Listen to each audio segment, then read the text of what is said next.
Salve rapaziada, tudo bom com vocês? Sejam bem-vindos a mais um vídeo de resumo aqui no canal.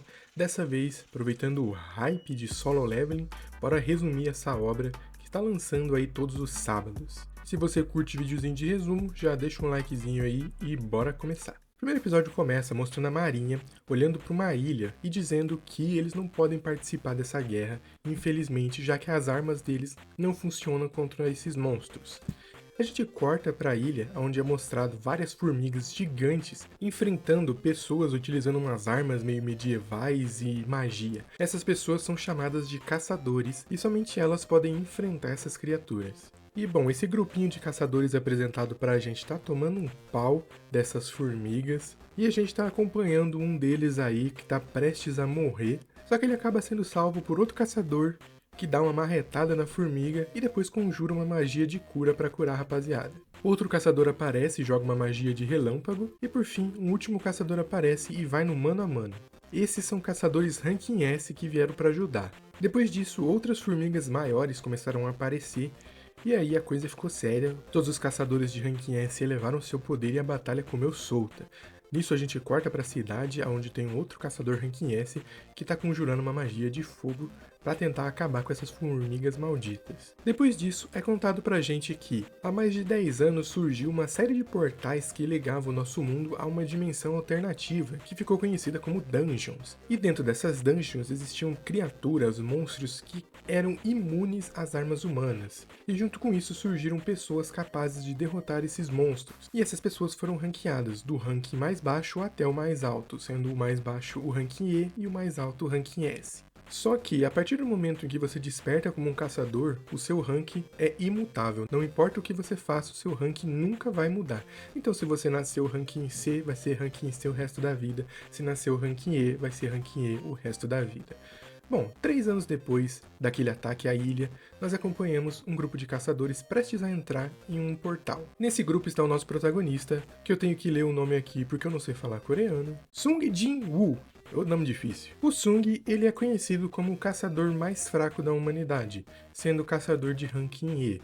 Todo mundo ali conhece ele, por isso até que todo mundo cumprimenta ele e pergunta se ele está bem, se ele já comeu e tal. O pessoal se preocupa, né, já que mesmo indo em dungeons de ranking baixo, o Sung é capaz de se machucar ao ponto de ter que parar no hospital. Uma garota se aproxima do Sung e eles começam a trocar uma ideia. Essa garota é a Lee Jun-hee, eu acho que é assim que se pronuncia. Ela é a healer do grupo, e aparentemente os dois já são amigos há um bom tempo. Antes de começar a raid, o líder do grupo troca uma palavrinha com todos eles. Basicamente toda raid tem um líder, que é nomeado ali, normalmente é o cara mais experiente ou o mais forte. Um cara passa pelo Sung e fala para que ele fique para trás para não se machucar. E eles dão início. E para não entrar de mãos vazias, o Sung comprou uma faquinha vagabunda com o dinheiro que ele tinha. Enquanto isso, estava rolando uma reunião com o presidente da Associação de Caçadores da Coreia, e o papo era o mesmo de sempre.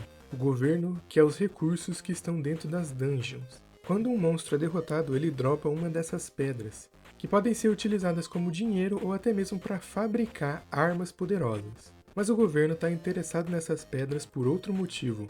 Eles querem utilizar elas como uma fonte alternativa de energia infinita, e somente os caçadores podem coletar essas pedras. Voltando para a dungeon, o Sung acabou de conseguir a sua primeira pedra na sua vida inteira, e ele ficou muito feliz. Só que ele acaba sendo atacado por um goblin e toma uma facada no bucho, que seria fatal. Só que ele acaba sendo salvo por outro caçador, e aquela mocinha, a Lee, vai ajudar ele.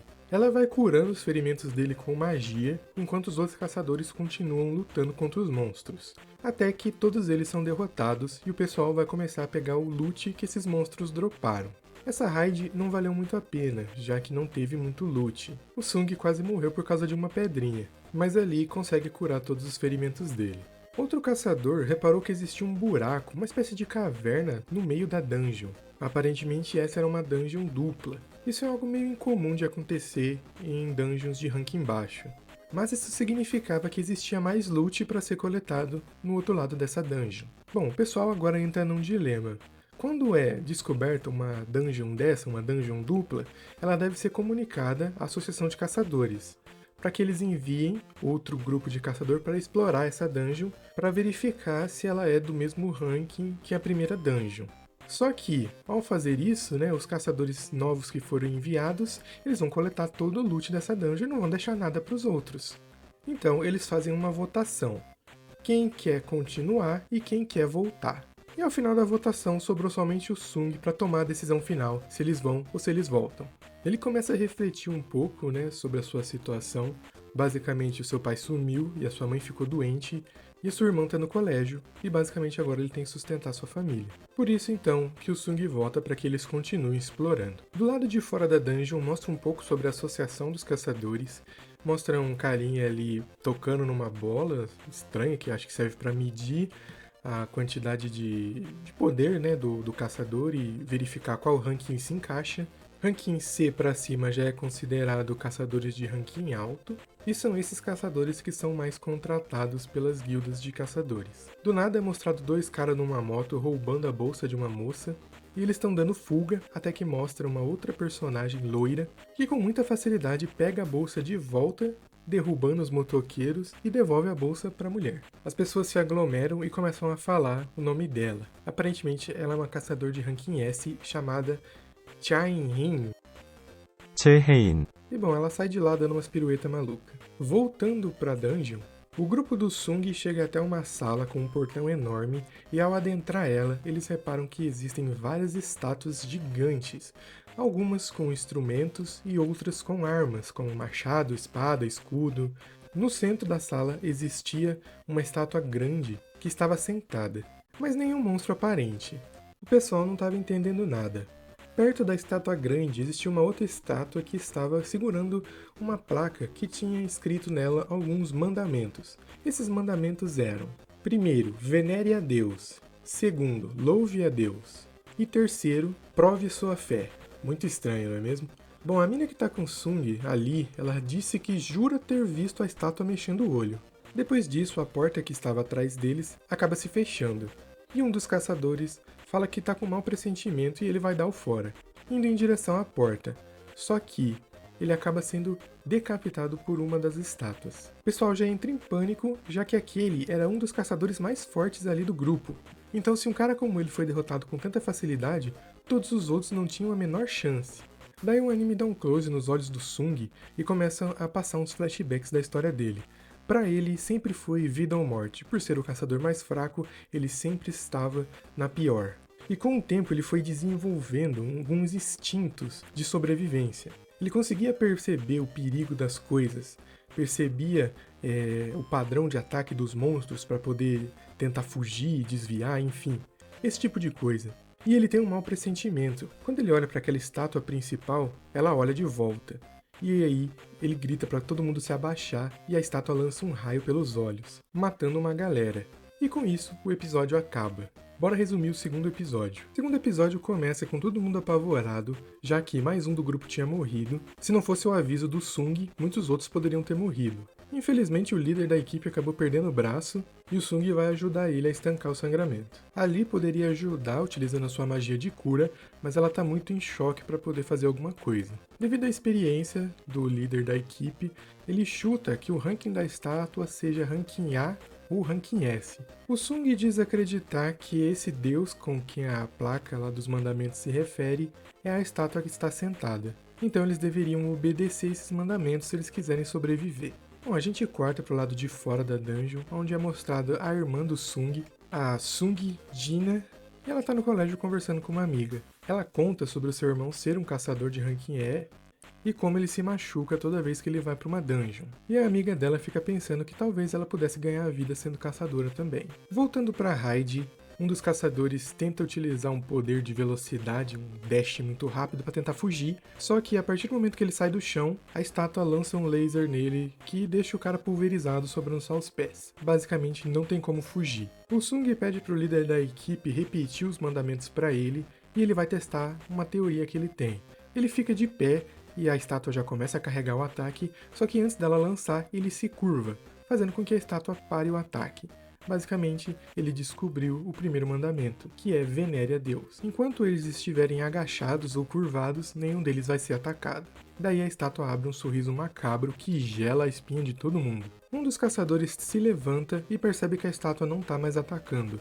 Achando que agora eles estão a salvo, eles começam a comemorar.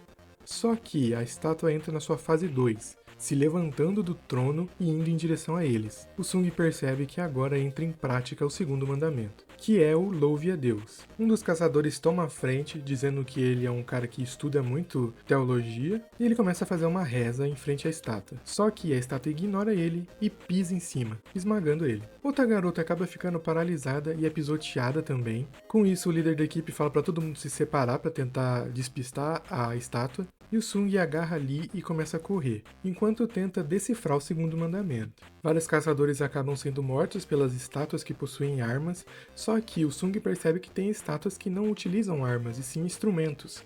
Então ele para em frente a uma dessas estátuas e elas começam a tocar. Então ele percebe que é basicamente isso, o louvar a Deus. Tem que fazer todas as estátuas tocarem os seus instrumentos. Então ele pede para que cada caçador vá e fique em frente a uma dessas estátuas. E eles fazem isso. Só que, quando o Sung fica em frente a uma estátua junto com a Lee, ela não toca. Então ele percebe que a estátua não funciona com mais de uma pessoa. E ele deixa a garota ali e corre em direção a outra estátua. Só que a estátua do deus está chegando perto dele e ele acaba sendo atacado. Só que ele consegue desviar. Infelizmente ele para em frente a uma estátua que possui uma arma, o escudo, e acaba tendo seu pé cortado. Ele vai se arrastando até a última estátua até que ele consegue ficar em frente dela e ela começa a cantar. Com isso, o segundo mandamento é cumprido e a estátua volta para o seu trono. Infelizmente, como eu falei, o Sung perdeu a perna.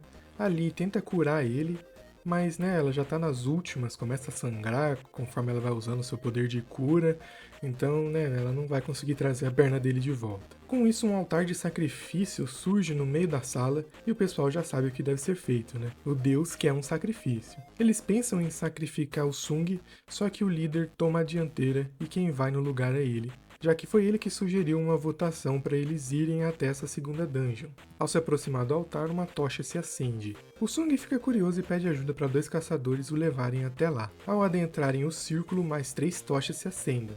Então ele percebe que precisaria de mais pessoas para que todas as tochas fossem acesas. A gente corta para Dina indo no hospital visitar a mãe do Sung. Ela foi acometida com uma doença conhecida como sono eterno, onde ela fica nesse estado vegetativo, sem reação nenhuma. Essa doença não tem cura e o tratamento é muito caro. Por isso o Sung trabalha como caçador ao invés de ter um emprego comum, já que sendo caçador ele consegue bem mais dinheiro. O Sung pede para que todos entrem dentro do círculo, com isso todas as tochas se acendem, sendo no total 5 tochas com a cor laranja. Depois disso surgem mais tochas ao redor em um círculo maior, essas agora na cor azul, e a porta que antes estava fechada se abre. Porém, as estátuas começam a caminhar na direção deles, só que o Sung percebe que se eles ficarem olhando para a estátua, ela não se mexe. Uma das caçadoras acaba ficando apavorada e sai correndo pela porta. Assim que ela sai, a porta se fecha um pouco e o fogo azul das tochas ao redor deles vai se apagando. Outro caçador acaba conseguindo fugir e a porta fecha mais um pouco. Quanto menos pessoas estiverem ali, mais difícil vai ser para conter as estátuas. Mais um caçador sai pela porta. Antes disso, ele faz um discurso ali chorando pro Sung, pedindo desculpa para ele, porque ele estava abandonando todo mundo, porque ele tinha família e tal, e aí ele sai da sala. Com isso, sobram apenas o nosso menino Sung, a amiga dele e o líder da equipe. O líder pede para que a Lee pegue o Sung e ajude ele a sair pela porta, que ele vai ficar para trás como sacrifício. Só que a menina não consegue ficar de pé, então ela não consegue andar, consequentemente ela não vai conseguir levar o Sung. Com isso, ele acaba ficando para trás, pedindo para que o líder leve a menina embora. Antes de ir, ele dá aquela pedra que ele tinha conseguido no começo da raid. Ele tinha prometido que ia levar ela para comer, só que pelo visto não vai dar, O líder dá um golpe na nuca dela e ela desmaia, sobrando somente o Sung. No fim, as estátuas começam a atacar ele, arrancando um membro ou outro com cada ataque poderosíssimo das estátuas. Eles se justificaram dizendo que tinham família, só que eles nunca pararam para pensar que o Sung também tinha família, e ele queria sobreviver também. As pessoas foram egoístas apenas. Antes do golpe final, Sung é jogado em cima do altar, se lamentando por não ter uma segunda chance, levando o golpe final da estátua. Depois disso, ele recebe uma notificação dizendo que ele completou a missão secreta Coragem dos Fracos. Com isso, ele é convidado a se tornar um player. E se ele não aceitar, o coração dele vai parar em 0,2 segundos. E bom, o episódio termina dessa forma, com esse ganchinho da gente querer saber o que aconteceu com o nosso menino Sung. E bom, esse foi o resumo de hoje. Vou tentar fazer dessa média aí de 2 a 3 episódios por vídeo. O que vocês acharam do resumo? O que estão achando do anime até agora? Comenta aí pra mim. Espero que tenham gostado. Até a próxima e tchau!